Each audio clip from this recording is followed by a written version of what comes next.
Եվ վերջապես սիրելի հայրենակիցներ, պիտի արձանագրեմ,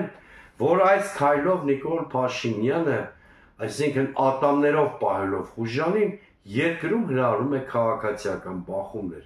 որովհետև եթե սովորական քաղաքացին տեսնում է, որ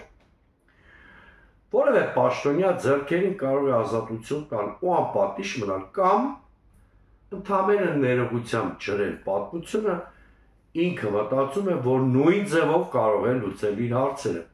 ասենք որևէ քաղաքացի կարող է մտածել, որ հանուն ինքնիշխանության և հանուն ժողովրդավարության կարող է ապտակել ԿՊ-ի որևէ պատգամավորի և նրան տեսնի փողոցում, հետո մի ներողություն չի, մի ներողություն կարող է խնդրել և պատմությունը ջրել։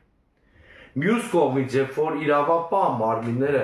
այս աստիճանի վարկաբեկվում են, այսինքն պարզ է, որ նույն Տիգրան Տեր-Մարգարյանի ոչ մի քրեական հետապնդում էլ չի սպառնում, շուտով դրա մասին բոլորը կմոռանան, մարդիկ մտածում են իրենց հարցերը լուծեն բռունցքներով,